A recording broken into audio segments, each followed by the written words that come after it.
प्यारे बच्चों, सुप्रभात। आज हम कक्षा 8वीं विषय हिंदी व्याकरण गुलमोहर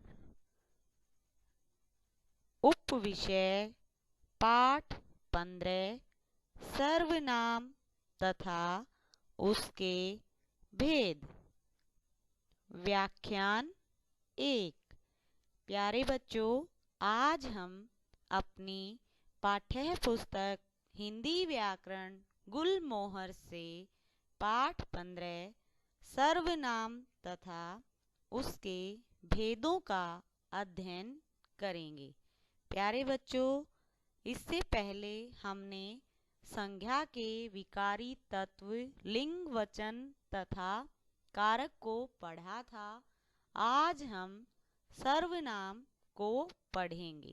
सर्वनाम का क्या अर्थ होता है, ये कहाँ पर प्रयुक्त होते हैं, ये कितने प्रकार के होते हैं, ये सब हम अपने व्याख्यान 1 में पढ़ेंगे।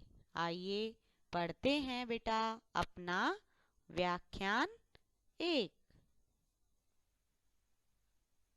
सर्वनाम शब्द दो शब्दों से मिलकर बना है। सर्व नाम सर्व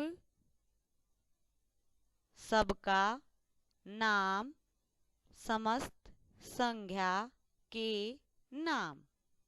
अतः सर्वनाम वे शब्द हैं जो समस्त नामों या संज्ञाओं के स्थान पर प्रयुक्त होते हैं तथा वही कार्य करते हैं जो संज्ञा द्वारा किए जाते हैं।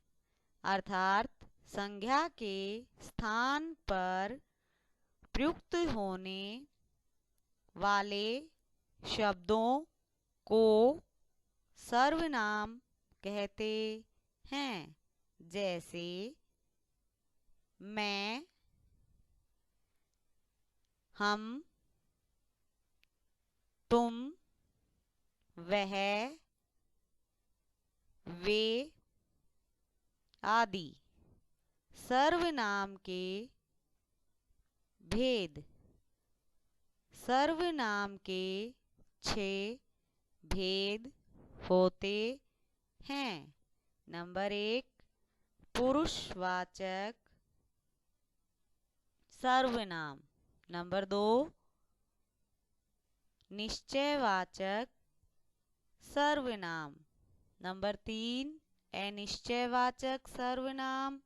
नंबर 4 प्रश्नवाचक सर्वनाम। नंबर 5 संबंधवाचक सर्वनाम और नंबर 6 निजवाचक सर्वनाम।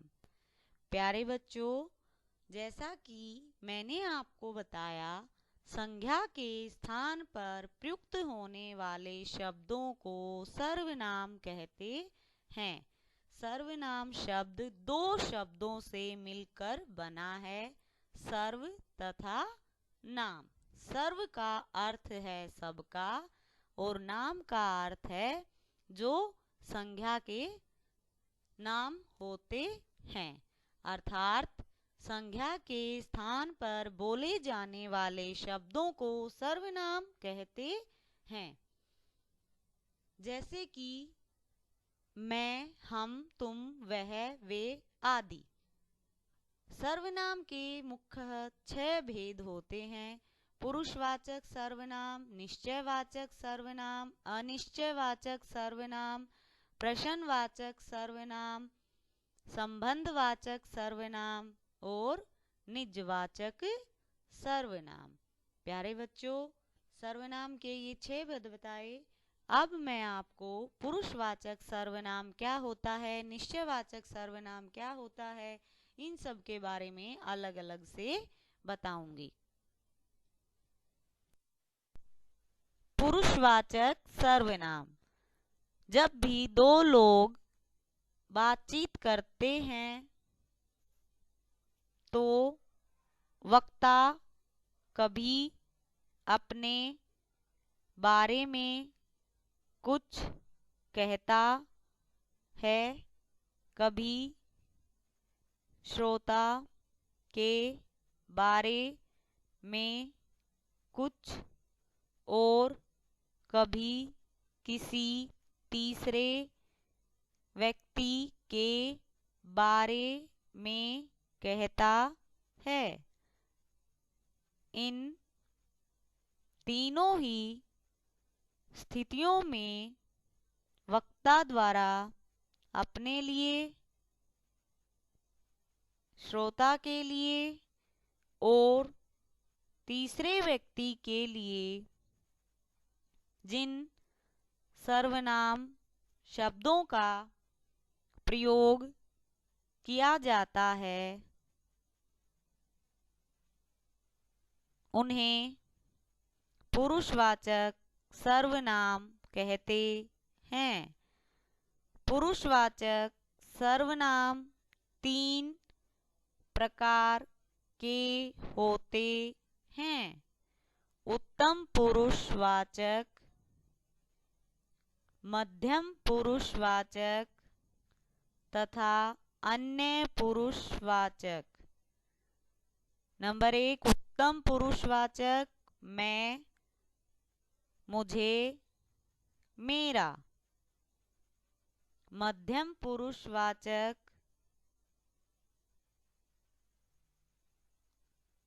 तू, तुम, तुम्हारा। नंबर 3 अन्य पुरुषवाचक, वह, वे। प्यारे बच्चों, जैसा कि पुरुषवाचक सर्वनाम में बोलने वाला, सुनने वाला तथा अन्य के बारे में बातचीत की जाती है, उसे पुरुषवाचक सर्वनाम कहते हैं। बोलने वाला श्रेष्ठ यानी उत्तम पुरुषवाचक, सुनने वाला मध्यम पुरुषवाचक और कोई तीसरा अन्य पुरुषवाचक। जैसे मैंने कहा, तुम अपनी पुस्तक खोल लो। वे जो बाहर गए हैं उन्हें भी बुला लो। यहाँ पर अध्यापिका यानी मैं क्या है? उत्तम पुरुषवाचक, तुम मध्यम पुरुषवाचक तथा वे यानी जो बाहर हैं वो क्या है? अन्य। तो तीनों का एक साथ प्रयोग हो गया। उत्तम पुरुषवाचक में मैं, मुझे, मेरा एक वचन के लिए, मध्यम पुरुषवाचक में तू, तुम, तुम्हारा एक वचन के लिए, अन्य पुरुषवाचक में वह क्या है? एक वचन के लिए और वे बहुवचन के लिए। इसी प्रकार बेटा अगला है हमारा नंबर 2 निश्चयवाचक सर्वनाम। जिन सर्वनामों से किसी निश्चित वस्तु या व्यक्ति का पता चलता है उन्हें निश्चयवाचक सर्वनाम कहा जाता है। जैसे वह नया घर मेरा है। नंबर 3 अनिश्चय वाचक सर्वनाम। जब किसी व्यक्ति या वस्तु के बारे में यह निश्चय न हो कि वह व्यक्ति कौन है या वह वस्तु क्या है, तब जिस सर्वनाम का प्रयोग किया जाता है उसे अनिश्चयवाचक सर्वनाम कहते हैं। जैसे शायद दरवाजे के बाहर कोई खड़ा है। 4 प्रश्नवाचक सर्वनाम वाक्य में प्रयुक्त वह शब्द जिससे किसी व्यक्ति, वस्तु या स्थान के विषय में प्रश्न उत्पन्न हो उसे प्रश्नवाचक सर्वनाम कहते हैं। जैसे तुम कब आए। प्यारे बच्चों, निश्चयवाचक सर्वनाम जिन सर्वनामों से किसी निश्चित वस्तु या व्यक्ति का पता चलता है उन्हें निश्चयवाचक सर्वनाम कहा जाता है। जैसे वह नया घर मेरा है। इसके अंतर्गत एक वचन में यह वह तथा बहुवचन में ये वे रूप आते हैं। नजदीक की वस्तुओं के लिए यह का प्रयोग किया जाता है और दूर की वस्तुओं के लिए वह का प्रयोग किया जाता है। अनिश्चयवाचक सर्वनाम में निश्चय नहीं होता कि वह व्यक्ति कौन है या वस्तु क्या है, उसके लिए अनिश्चयवाचक सर्वनाम का प्रयोग किया जाता है। प्रश्नवाचक सर्वनाम में प्रश्न पूछा जाता है, उसके विषय में प्रश्न जानने की जानकारी होती है और प्रश्नवाचक चिन्ह का प्रयोग भी किया जाता है, उसे प्रश्नवाचक सर्वनाम कहा जाता है। जैसे तुम कब आए, तुम कौन हो, तुम कहाँ रहते हो, कब कौन कहाँ आदि शब्दों का प्रयोग प्रश्नवाचक में किया जाता है। संबंध वाचक सर्वनाम जिन सर्वनाम शब्दों का प्रयोग किसी वस्तु या व्यक्ति का संबंध बताने के लिए किया जाता है उन्हें संबंधवाचक सर्वनाम कहते हैं। अर्थात वाक्य में दो शब्दों को जोड़ने के लिए जिन सर्वनामों का प्रयोग किया जाता है उन्हें संबंधवाचक सर्वनाम कहा जाता है। जैसे जो, सो, जैसे, वैसे। वाक्य जो बोएगा सो काटेगा। नंबर 6 निजवाचक सर्वनाम निज शब्द का अर्थ होता है अपना। जिस सर्वनाम का प्रयोग वक्ता अपने लिए करता है उसे निजवाचक सर्वनाम कहा कहते हैं। जैसे स्वयं, अपने, आप आदि। वाक्य मैं अपने लिए स्वयं भोजन बनाऊंगा। प्यारे बच्चों, संबंधवाचक सर्वनाम इस सर्वनाम में एक वस्तु का संबंध दूसरी वस्तु से दर्शाया जाता है। अर्थात एक सर्वनाम का संबंध दूसरे सर्वनाम के साथ दर्शाया जाता है। जैसे जो, सो, जैसे, वैसे। इसमें जो बोएगा सो काटेगा, जैसी करनी वैसी भरनी, इस प्रकार के वाक्यों का प्रयोग किया जाता है। यानी पहला वाक्य दूसरे वाक्य पर आश्रित होता है। जैसे कि मिश्र वाक्यों में एक प्रधान उपवाक्य होता है तथा शेष आश्रित वाक्य होते हैं। कुछ सर्वनाम ऐसे होते हैं जो आश्रित उपवाक्यों को प्रधान उपवाक्यों के साथ जोड़ने का कार्य करते हैं। उन्हें संबंधवाचक सर्वनाम कहा जाता है। निजवाचक, निज का अर्थ होता है अपने लिए जिन सर्वनामों का प्रयोग किया जाता है, अर्थात वक्ता बोलने वाला अपने लिए जिनका प्रयोग करता है, खुद के लिए जिनका प्रयोग किया जाता है, उन्हें निजवाचक सर्वनाम कहा जाता है। वह खुद खाना बना सकती है, मैं अपना गृह कार्य स्वयं करूँगा, मैं अपने लिए भोजन स्वयं बनाऊँगा, अर्थात अपने लिए जिनका प्रयोग किया जाता है उन्हें क्या कहा जाता है? निजवाचक सर्वनाम कहा जाता है। अब हम पाठ के मुख्य संकेत बिंदुओं को एक बार देख लेते हैं जो हमने अपने व्याख्यान में पढ़े हैं। सर्वनाम किसे कहते हैं, सर्वनाम के कितने भेद होते हैं, ये सब हम अपने मुख्य बिंदुओं के आधार पर पढ़ते हैं। मुख्य बिंदु। सर्वनाम शब्द वे शब्द हैं जो वाक्य में संज्ञा के स्थान पर प्रयुक्त होते हैं तथा वही कार्य करते हैं जो संज्ञा द्वारा किया जाता है।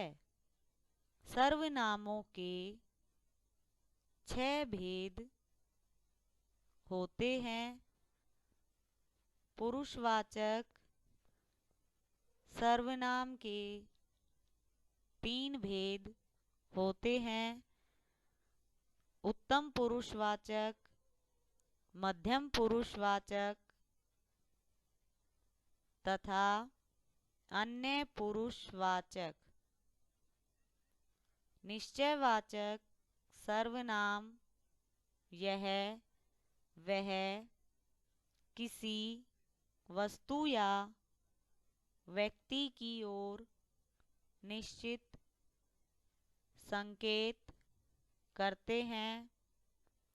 अनिश्चय वाचक सर्वनाम कोई, कुछ, इनसे किसी निश्चित व्यक्ति, वस्तु का पता नहीं चलता।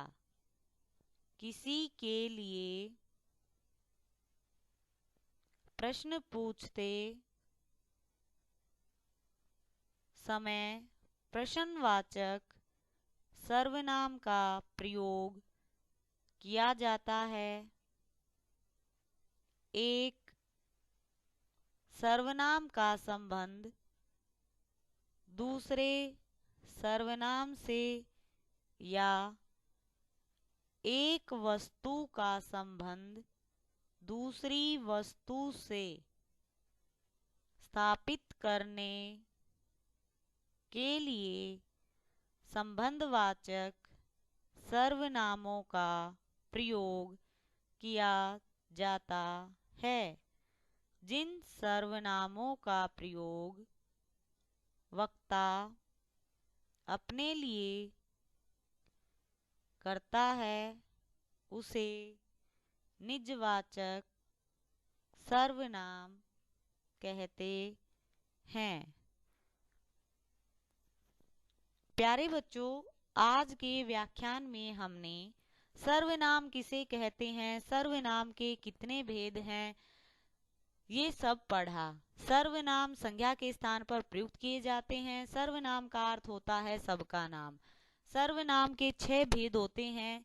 पुरुषवाचक सर्वनाम, निश्चयवाचक सर्वनाम, अनिश्चयवाचक सर्वनाम, प्रश्नवाचक सर्वनाम, संबंधवाचक सर्वनाम और निजवाचक सर्वनाम। इन सब का अध्ययन हमने अलग अलग रूप से किया, अर्थात विस्तार पूर्वक हमने इनका अध्ययन किया। अब हम अपना अभ्यास कार्य करते हैं। आइए चलते हैं अपने पहले प्रश्न की ओर। अभ्यास कार्य। प्रश्न 1, सर्वनाम किसे कहते हैं? उदाहरण देकर समझाइए। उत्तर, संज्ञा के स्थान पर प्रयुक्त होने वाले शब्दों को सर्वनाम कहते हैं।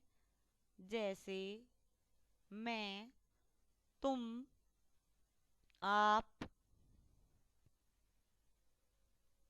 वे, उसे, उसको आदि। प्रश्न 2, निम्नलिखित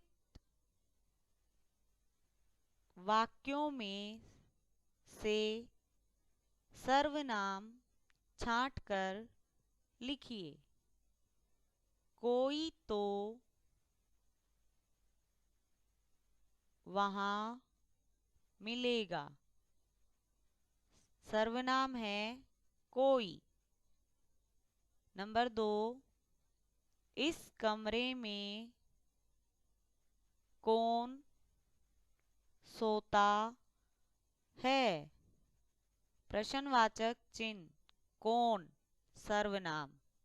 नंबर 3, वे आजकल यहीं रहती हैं।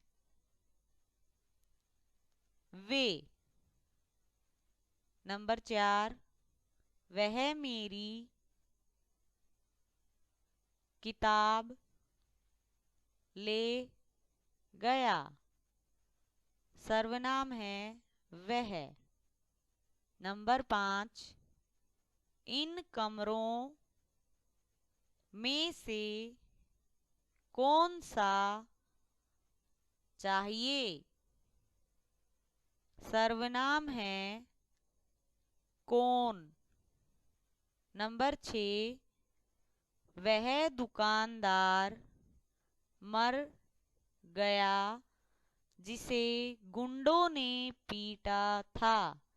सर्वनाम है जिसे। नंबर 7, हम लोग यह काम खुद करेंगे। सर्वनाम हम लोग। नंबर 8, आज मुझको मेरा बेटा भी याद कर रहा होगा। सर्वनाम है मुझको। प्यारे बच्चों, हम के साथ लोग यानी लोग का प्रयोग किया जाता है। जैसे कि हम लोग, वहां पर क्या होता है, हम के स्थान पर लोग का भी प्रयोग किया जाता है। प्रश्न 3, रेखांकित सर्वनामों के भेद बताइए। नंबर 1, आप किस शहर में रहते हैं। मध्यम पुरुष वाचक। नंबर 2, मुझे उस लड़की पर विश्वास नहीं है। उत्तम पुरुष वाचक। नंबर 3, इस कुर्सी की ओर इशारा करते हुए यहाँ से हटा दो। निश्चयवाचक सर्वनाम। नंबर 4, कमरे में कोई बैठा है। अनिश्चयवाचक सर्वनाम। नंबर 5, यहाँ कौन रहता है। प्रश्नवाचक सर्वनाम। नंबर 6, जो परिश्रम करेगा वही सफल होगा। संबंधवाचक सर्वनाम। प्यारे बच्चों, यहाँ पर पूछा गया रेखांकित सर्वनामों के भेद बताइए। यहाँ पर मैंने शब्दों को रेखांकित किया है और जिस शब्द को रेखांकित किया है उसी शब्द के आधार पर हमें उनके भेदों का वर्णन करना है, उन भेदों के नाम लिखने हैं। आप किस शहर में रहते हैं आदर सूचक के लिए प्रस्तुत किया गया है। जैसे तुम किस शहर में रहते हो तो आप आदर के लिए किया गया है, इसलिए यहाँ पर मध्यम पुरुषवाचक सर्वनाम है। मुझे उस लड़की पर विश्वास नहीं है, मुझे यानी उत्तम पुरुष बोलने वाले के लिए प्रयुक्त किया गया है, इसलिए उत्तम पुरुषवाचक सर्वनाम है। इस कुर्सी की ओर यानी नजदीक की वस्तु की ओर इशारा किया गया है, इसलिए यहाँ पर निश्चयवाचक यानी इस कुर्सी की ओर, निश्चय है कि कुर्सी की तरफ ही संकेत हुआ है, निश्चयवाचक सर्वनाम है। कमरे में कोई बैठा है, कोई शब्द को रेखांकित किया है, कोई कुछ जहां पर होगा वहां पर अनिश्चयवाचक सर्वनाम होगा। यहाँ कौन रहता है, कौन को रेखांकित किया है और प्रश्नवाचक चिन्ह है तो प्रश्नवाचक सर्वनाम होगा, क्योंकि प्रश्नवाचक सर्वनाम में प्रश्नवाचक चिन्ह कौन कोई कुछ आएगा, वहां पर तुम जैसे शब्दों का प्रयोग होगा, जैसे कौन, तुम कौन हो, तुम कहाँ रहते हो, इन सब के लिए जहां पर प्रश्नवाचक चिन्ह आएगा वहां पर प्रश्नवाचक सर्वनाम का प्रयोग होगा। जो परिश्रम करेगा अर्थात लोकोक्ति है, जैसे जो सो मैंने बताया था पढ़ाते समय, जो करेगा सो भरेगा, जो बोएगा सो काटेगा, जो परिश्रम करेगा वही सफल होगा। यानी पहला वाक्य दूसरे पर आधारित है, पहले सर्वनाम का संबंध दूसरे सर्वनाम से किया गया, इसलिए संबंधवाचक सर्वनाम है। हमारा अगला प्रश्न है प्रश्न 4, नीचे दिए गए कथनों में सही कथन के सामने सही और गलत कथन के सामने गलत लिखिए। नंबर 1, मूलतः संज्ञा तथा सर्वनाम एक ही हैं, सही। नंबर 2, हिंदी में सर्वनाम भी संज्ञा की तरह लिंग के अनुसार परिवर्तित होते हैं, गलत। नंबर 3, यह सर्वनाम का प्रयोग निकट की वस्तुओं के लिए होता है, सही। नंबर 4, जो सर्वनाम निजवाचक सर्वनाम का उदाहरण है, गलत। नंबर 5, एक वचन तू सर्वनाम का प्रयोग हर स्थिति में नहीं किया जा सकता, सही। नंबर 6, आप, तुम, वे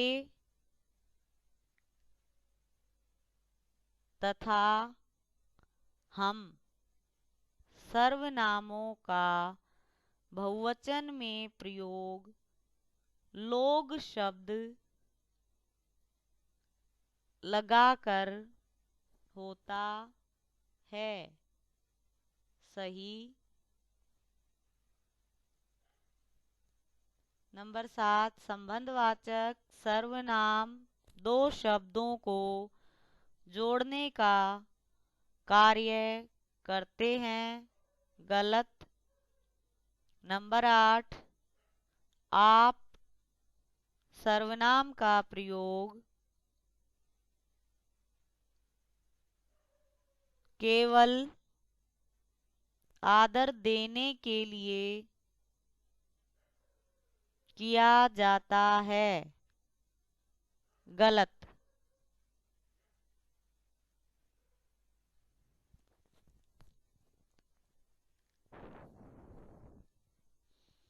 प्यारे बच्चों, यहाँ पर हमने कुछ कथन दिए गए थे। उन कथनों में हमें यह पहचानना था कि वह कौन से कथन सत्य हैं और कौन से असत्य हैं। यानी जो कथन सही है उनके सामने हमने सही लिखना था और जो कथन गलत है उनके सामने हमें गलत लिखना था। ये सब हमारा पढ़ाया हुआ है, पढ़ा हुआ है, जो हमने अभी अपने व्याख्यान में पढ़ा है, इसलिए इसको अधिक विस्तार पूर्वक बताने की अब आवश्यकता नहीं है। हमारा अगला प्रश्न है,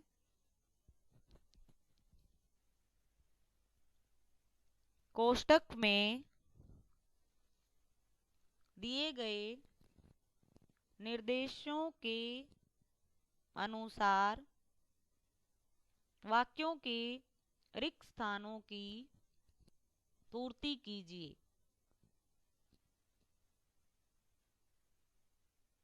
मैं अपने लिए स्वयं भोजन बना लूंगा। निजवाचक सर्वनाम। नंबर 2, यह वही जेल है जिसमें अंग्रेजों ने गांधी जी को रखा था। संबंधवाचक सर्वनाम। नंबर 3, बाहर झाड़ियों में कोई छिपकर खड़ा था। अनिश्चयवाचक सर्वनाम। नंबर 4, तू किसके साथ रहता है। प्रश्नवाचक चिन्ह, मध्यम पुरुषवाचक एक वचन।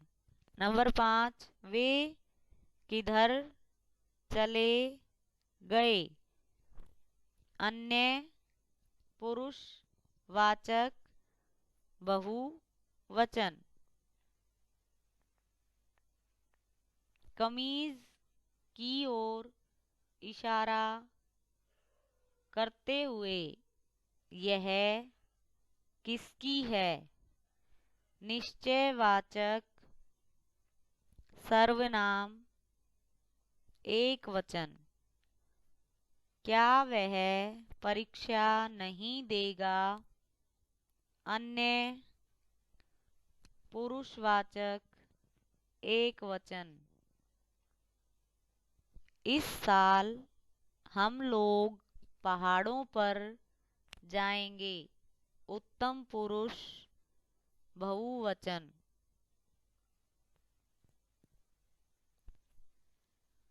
प्यारे बच्चों, यहाँ पर कोष्टक में सर्वनाम दिए गए थे। उन सर्वनामों को देखते हुए हमें अपने वाक्य में ये फिलअप करने थे, यानी रिक्त स्थानों की पूर्ति करनी थी। सबसे पहला निजवाचक सर्वनाम पूछा गया है, तो निजवाचक सर्वनाम का प्रयोग अपने लिए किया जाता है, इसलिए यहाँ पर प्रयोग हुआ स्वयं। दूसरा है संबंधवाचक पूछा गया है, तो पहला वाक्य दूसरे पर आधारित होता है। एक सर्वनाम का संबंध दूसरे से स्थापित होता है, तो यहाँ पर जिसमें अंग्रेजों ने गांधी जी को रखा, तो सर्वनाम हुआ हमारा जिसमें। बाहर झाड़ियों में कोई, यानी अनिश्चयवाचक सर्वनाम दिया गया है कोष्टक में, तो कोई। तू किसके साथ रहता है। तू के साथ क्या आ गया, मध्यम, यानी पुरुष एक वचन के लिए प्रयुक्त हुआ है। तू तुम किस में होता है, मध्यम में होता है। वे किधर चले गए। वे का प्रयोग यहाँ पर हुआ। वे को रेखांकित यानी अन्य पुरुषवाचक के लिए पूछा गया है, तो वे यानी बहुवचन के लिए पूछा गया है। वह एक वचन और वे बहुवचन। कमीज की ओर इशारा करते हुए, यह यानी नजदीक के लिए निश्चयवाचक एक वचन। अगर बहुवचन में पूछता तो ये आ जाता। क्या वह परीक्षा नहीं देगा, अन्य पुरुष के लिए पूछा गया है, तो यहाँ पर क्या हो गया, वह। फिर है इस साल हम लोग पहाड़ों पर जाएंगे, तो हम के साथ क्या लगेगा, लोग बहुवचन में जब प्रयोग करेंगे तो उत्तम पुरुष बहुवचन। अगला और अंतिम प्रश्न है हमारा, मिलान कीजिए। प्यारे बच्चों मिलान कीजिए। प्यारे बच्चों यहाँ पर मैंने सीधे वाक्य को लिख दिया है, जैसे मध्यम पुरुष आदर सूचक सर्वनाम के लिए आप का प्रयोग होता है। उत्तम पुरुष एक वचन सर्वनाम मैं। नंबर 3 निजवाचक सर्वनाम अपने आप। नंबर 4 निश्चयवाचक निकटवर्ती सर्वनाम यह। नंबर 5 अन्य पुरुष एक वचन सर्वनाम वह। नंबर 6 प्रश्नवाचक सर्वनाम कौन। नंबर 7 अनिश्चयवाचक सर्वनाम कोई। नंबर 8 संबंधवाची सर्वनाम जो। प्यारे बच्चों यहाँ पर ये मिलान कीजिए था, वर्ग ए को वर्ग ब से मिलाना था। मैंने यहाँ पर सीधे इनके उत्तर लिख दिए हैं, आप अपनी पुस्तक में इनका मिलान कर लीजिएगा। प्यारे बच्चों आज का हमारा यह व्याख्यान पूर्ण हुआ। आज के लिए आपका गृह कार्य है, आपको प्रश्न संख्या 1 अपनी हिंदी की उत्तर पुस्तिका में लिखनी है, याद करनी है। सर्वनाम किसे कहते हैं, इसके कितने भेद होते हैं, भेदों के नाम लिखने हैं, परिभाषाएं आपको नहीं लिखनी है। और बाकी का जो अभ्यास कार्य है वह आपको अपनी गुलमोहर की पुस्तक में भरना है। जिन बच्चों के पास व्याकरण की गुलमोहर की पुस्तक नहीं है वो बच्चे इस कार्य को अपनी हिंदी की उत्तर पुस्तिका में ही लिखेंगे, वह याद करेंगे। सभी बच्चों को आज का यह कार्य लिखना है, याद करना। कार्य लिखने के लिए दिया गया है उसे लिखना है, और जो याद करने के लिए दिया गया है उसे याद भी करना है। प्यारे बच्चों हमारा आज का यह व्याख्यान पूर्ण हुआ। मिलते हैं अपने अगले व्याख्यान में, उसके आगे के लिए धन्यवाद।